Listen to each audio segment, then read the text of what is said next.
Life is full of beautiful moments, hard moments, and a whole lot of mundane in between. And often we find ourselves going through the motions and seeing mostly the hard, mostly the boring, and we end up failing to see the good in our days at all.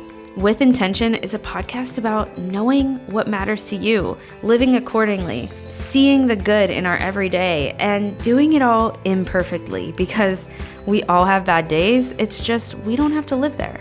I'm your host, Desiree, and each week I'll share my personal learnings along this journey, along with stories from others about how we're learning to live with intention and celebrate our beautiful, ordinary, everyday lives and see the good in them. My hope is that you'll leave our conversations reminded that this wild, messy life, it's full of purpose, and it's meant to be lived well with the utmost intention. So let's get to it.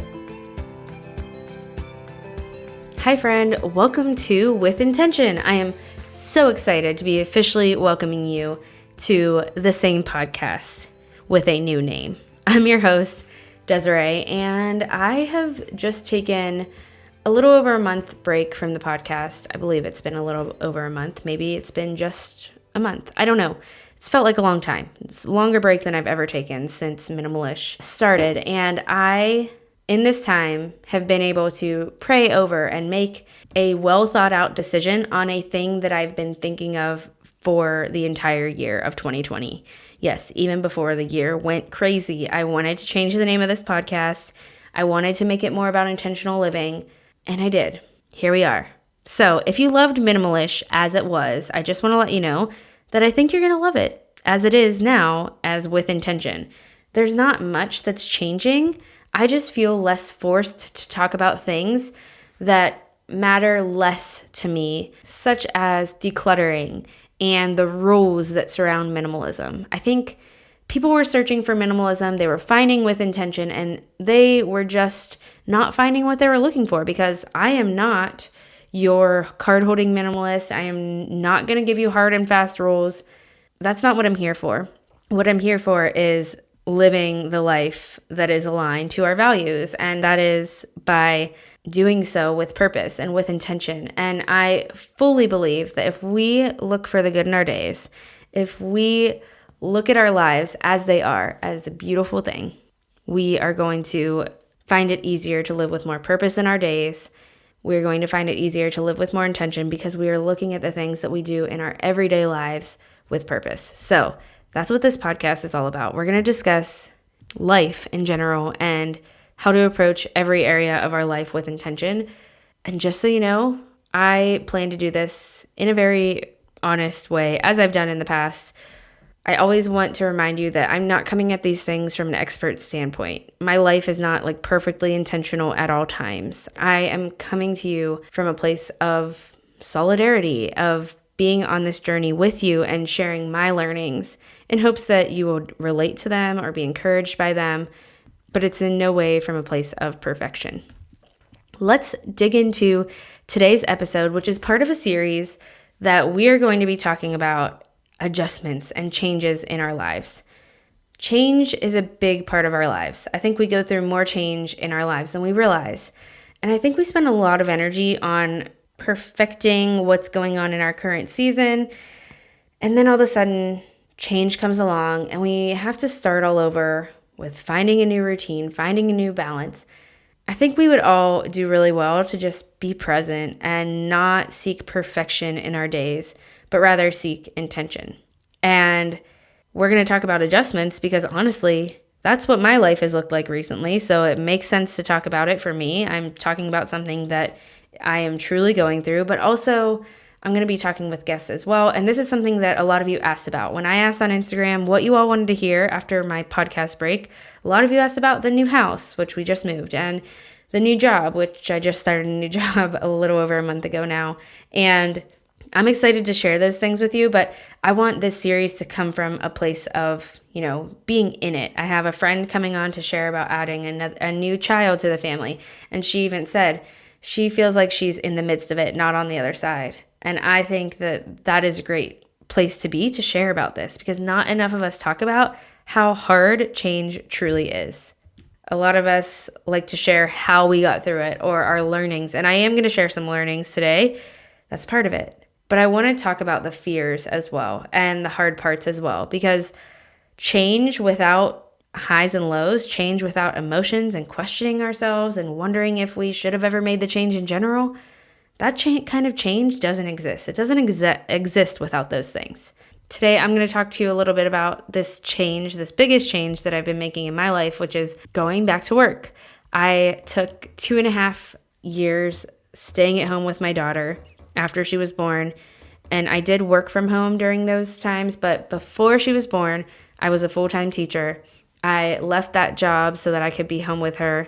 I had to do a lot of work in the margins, like I said, to make that work financially, but this past summer, I started to feel change coming. I felt a draw towards changing our current situation that I didn't expect that to happen. I expected that I'd be home with her until she went off to school, or even possibly expected to homeschool her. And, I don't know what the future holds, but life changes, right? We change, our minds change, and that's what happened here.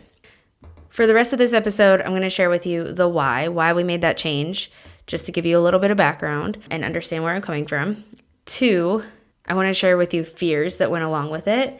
And 3, I want to share with you some things that I've learned in the midst of it. My hope is that you don't have to be like a stay-at-home mom going back to work, or a mom who has been in the midst of this, or a mom who is in the midst of this, to relate to these things that I've learned. Because a lot of these lessons that I've learned in the midst of these change can be applied to different changes as well. All right, so let's talk about the why. I talked a lot about stay-at-home motherhood before, and really work-at-home motherhood, and how I was super passionate about the idea that if you really want to be at home, for many of us, we can make it work if we just make different financial decisions or live differently in general, whether it's finding work in the margins so that we can contribute financially, or creating a way for our living expenses to be lower, making lifestyle changes. I was pretty passionate about that because I knew that it worked for us, and I have seen others make a similar decision as we did and change their lifestyle, let finances be a little bit tougher maybe for a season so that they can do this thing that's on their hearts. So why in the world did I decide to go back to work? For me, the pandemic did it. I blame it on coronavirus. Truly, through the season that we were all home together, I started sensing a need for change. I felt the need to contribute in a different way to the world, and not that going to work is the only way that you could do that. That just is what felt right for me. I also, mostly, more than anything, I saw a social need in my child, and I saw that she needed more than just me to interact with. I just wanted to share that to show you where I'm coming from and why we made this change. In the midst of the change, there were a lot of times that I questioned that, because my daughter resisted going to childcare, and I resisted wanting to take her. I had a lot of emotions that came from this change, and I just want to remind you that that is normal and that is okay if you're going through a similar change. I needed that reminder myself a lot, and I still do, which brings me to the fears that surrounded this specific change. I believe that every change, every adjustment that we make comes with some kind of fear. And the number one fear I had during this adjustment was that I would not be as good of a mom if I worked full time. I would not be as available, and therefore I would not be as good of a mom. I share that because I think it is a very normal fear to have in the midst of this type of change, because there's a lot of cultural conditioning and conversations and mom shaming around the idea of stay-at-home motherhood versus working motherhood. Whatever side the shaming is on, this conversation is kind of a ridiculous one, very nuanced, and there's just a lot of guilt and shame that go into it, which I wish did not exist. When it comes down to it, that's where my fear came from, and that's probably where a lot of our fears come from, whether we're deciding to stay at home or go back to work. That fear never came from any sort of truth or fact. It came from messages that I've heard from others or, online, just messages that we hear as a culture about motherhood. That's where that fear came from. And that's what I realized. I'd be lying if I said I was on the other side of that fear. And I think that when it comes to change, we don't always get on the other side of the fear that comes with that change. At least not within a month and a half of the change. But it doesn't mean that we quit or that the change is bad. It's more about what we do with that fear or how we move past it or what we let it drive us to. I had a student recently who said something super wise. We were talking about the subject of heroes, which sounds irrelevant, but stick with me here. They said that a quality of a hero is their fear. And without their fear, they would never be driven to do the heroic things anyways. They just let their fear drive them to something instead of letting them stay stuck.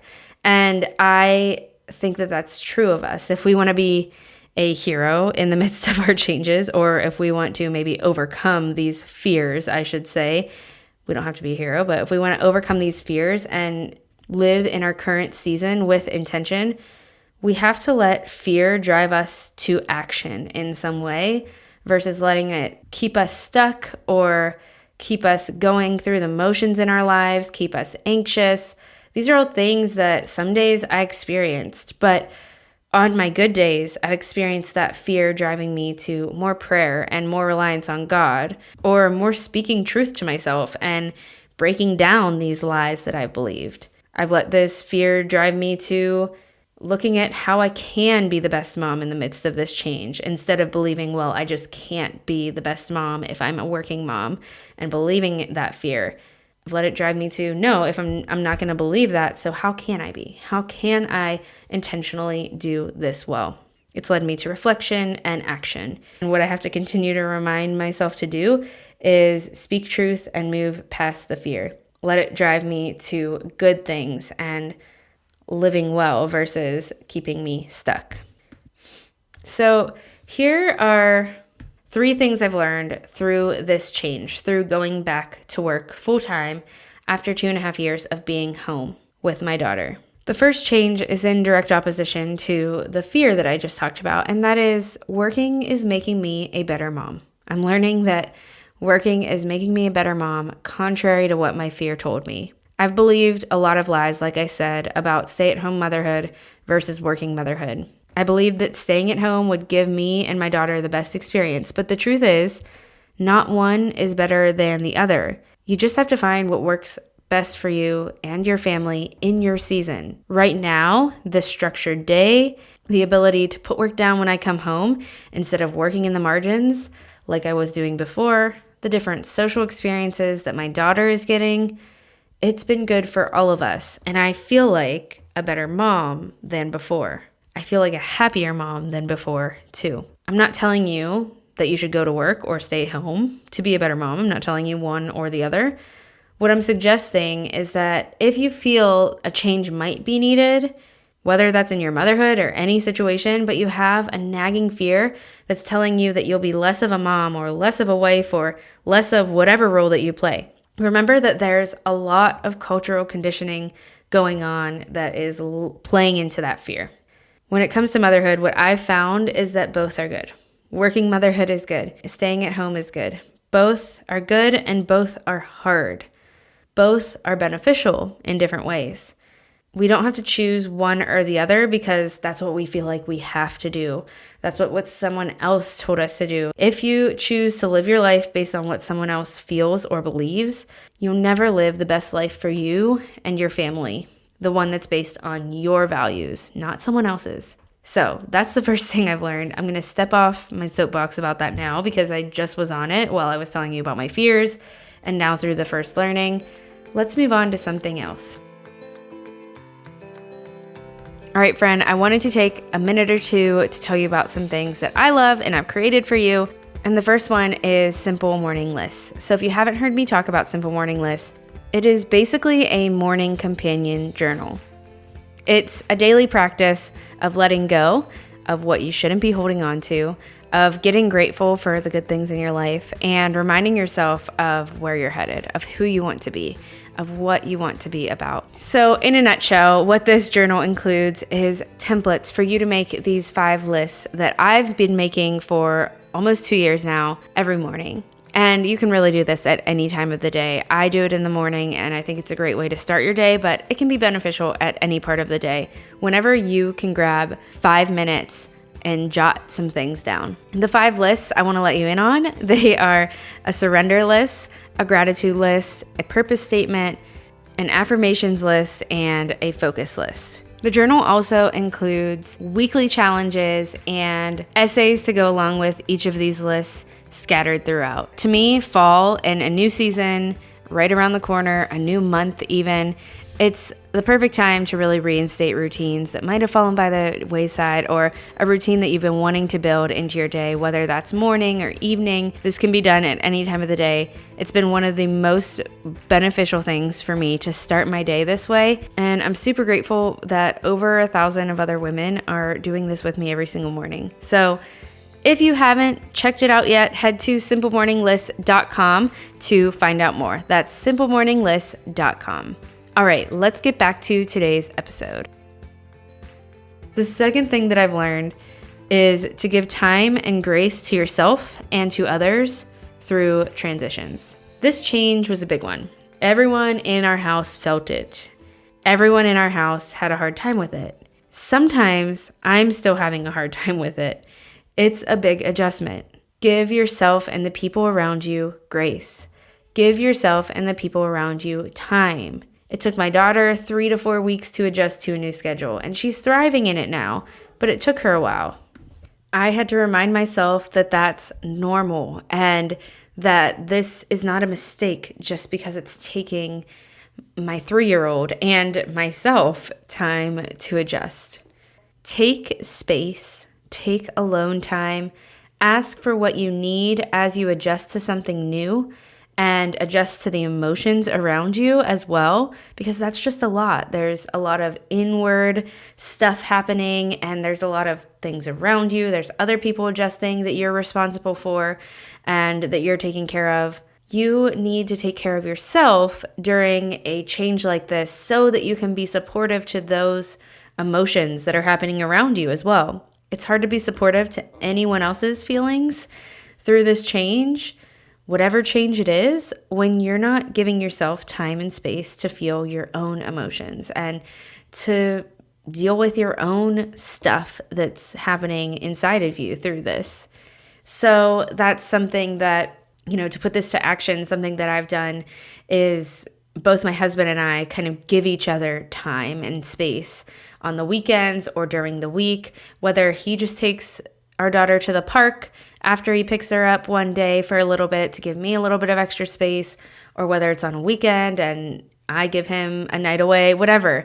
We love to be together as a family, and it's more important than ever to be present together now that we are both parents working, I put it in quotes, outside of the home because I'm working from home, but my daughter is still in childcare. So it's more important than ever to be together, but it's also really important to still have time and space to ourselves. And that's something that we both need. That's something that most of us need that I don't think we realize is just time and space to do things that fill us up. And for many of us, that is getting alone, getting by ourselves. For many of us, maybe that's being with a friend or doing something with a group of friends if you're more of an extrovert, outside of your home, outside of your normal day-to-day. Give yourself time and grace through transitions. Give the people around you in your home that are dealing with this transition too, give them time and grace. And yes, I'm talking about this in the context of going back to work after staying at home, but this can apply to any change. Another thing that I've been learning, or that I already knew but I put into practice, is that it's easier to build new habits at the beginning of a transition or a big change, an adjustment, whatever you want to call it. I actually read this in a book, Atomic Habits, I believe it was. But building good habits or a new habit that you want to build can actually be easier to do when your life is changing in some way. So whether that's moving to a new home or starting a new job or whatever it might be, if you know what habits you want to build around that or what routines you might want to try to build, do your best to do it right away from the beginning, because it is easier to build those habits before you start to fall into autopilot type routines that just kind of come about without you putting effort and intention into the routines that you want. So When it comes to habits and routines, some examples might be building good work habits or a morning routine that falls in line with your new, whatever your day looks like now or whatever your life looks like now in the midst of this transition. It's easier to start it right off the bat. It doesn't have to be perfect. It doesn't have to forever stay the way that you've started it. You don't have to wait until you have this like elaborate, perfect routine or habit plan to start. It's just about starting so that you don't fall into a routine without all the habits that you wanted to build. They'll be a little harder to build in later. Of course, it's still possible. I would never tell you that it's not. It's always possible to build in new habits that are going to benefit you and help you live more intentionally. But it's easy. It just makes it easy if you do it from the beginning with a new change. It's like this psychological thing. I don't know the science behind it, but it just is. Trust me. So for me, something that I have tried to do from the beginning with this new job, I knew I'd be sitting more after a summer of being super active. So I've tried to wake up early to walk. And that is kind of a complete shift in what my morning routine looked like before. But it's something I started from the beginning. And really just walking and moving in general, whether that's walking my dog during the day at some point, taking 20 minutes to walk a mile and a half. I have tried to build this in my routine from the beginning. It does not look perfect. It is not a perfect habit that I've already got built in. But if I waited till now, like a month and a half in, to ever start it at all, I probably would have a harder time getting up early and doing it. And like I said, I don't do it every single day yet. I plan to hopefully get there, but it's just easier to build in new routines, new habits. If you know what your mornings you want your mornings to look like, if you know what you want certain habits to. If you know a certain habit that you've wanted to build for a long time, but you haven't been able to, if you are in the midst of a change or transition, try to build that habit in, even if it doesn't look perfect at first, even if you have to move it to a different part of your day eventually, try to build that habit in from the start. It makes things easier.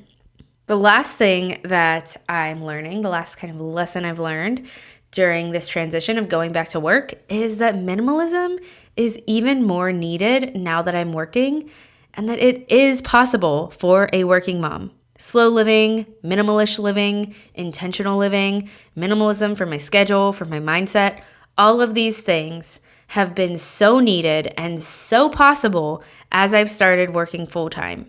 I have heard a lot of questioning or excuses or critiques from people who do work full-time, maybe outside of the home or whatever, just working moms who are working full-time, that minimalism is not possible for them because they lead such a busy life, or slower living isn't possible for them because they lead such a busy life.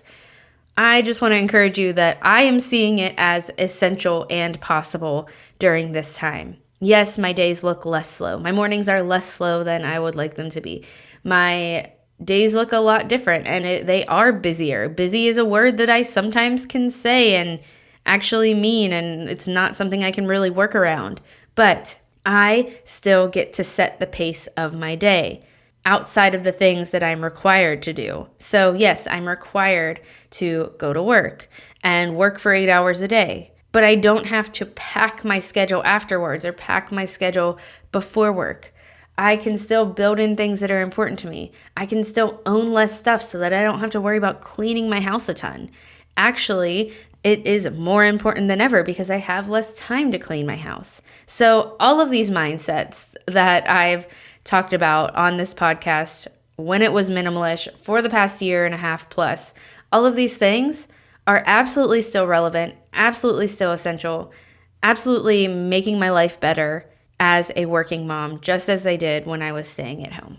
I think the minimalism community that's on Instagram, if you search the minimalism hashtags or the minimalist mom hashtag or anything like that, if you find someone talking about minimalism on Instagram and they are a mom, there is a good chance that that person might stay at home. There's a big community of stay-at-home moms in general who are sharing on Instagram. So that's what you might find. You might find that perspective. And you might believe that minimalism isn't for you because your life looks different than that. I just want to encourage you that if you do work, whether it's outside of the home, inside of the home, part-time, full-time, minimalism is essential, even more for you if you're feeling overwhelmed. This is something to explore. It has helped me so much as I've made this transition to make things less overwhelming. Our house never feels like it's at an overwhelming place because I have less stuff taking up my time and overwhelming me, and I'm able to give my energy to my work and give my energy to my family and not worry about my home being a disaster. All right. As we wrap this episode up, I do want to give one last reminder / it's kind of a learning, it's kind of something I've been learning, but it's more of a reminder overall. If you're going through some kind of transition this year, 2020, I just want to remind you that everything is hard this year. Everything. Pandemic, life makes childcare harder.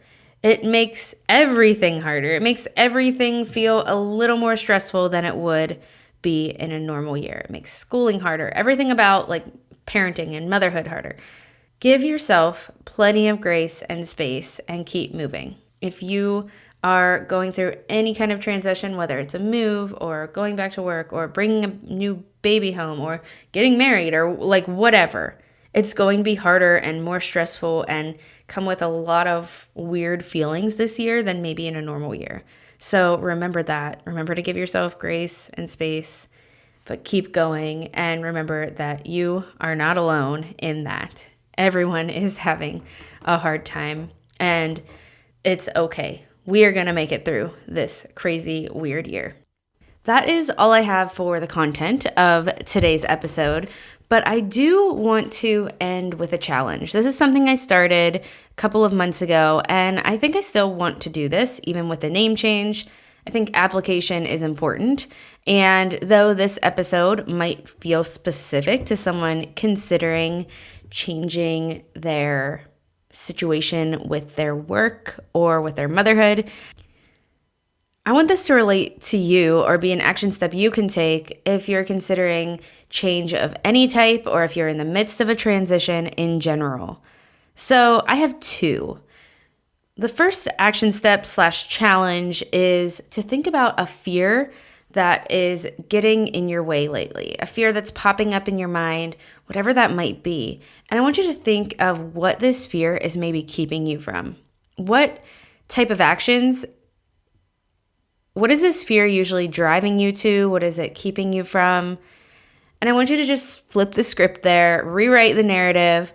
What can this fear drive you to do to take action in some way? Maybe it can drive you to your faith, to rely on your faith. Maybe it can drive you to reflecting on yourself and what this fear is really about, where it's really coming from, and speak truth to yourself instead. I just want you to reflect on a fear if there's something that's been coming up that's been kind of keeping you from taking action or doing something that you want to do. Another action step, if that one's not relevant to you, is to ask for time and space. Whether your life is busied up with work or you are overwhelmed with motherhood right now, I know that when I start to feel overwhelmed and when I kind of need a break, I start to almost feel a spiral coming. So if you're feeling anything like that, just claustrophobic in some way, or like you really just need space to breathe, I encourage you to ask for what you need.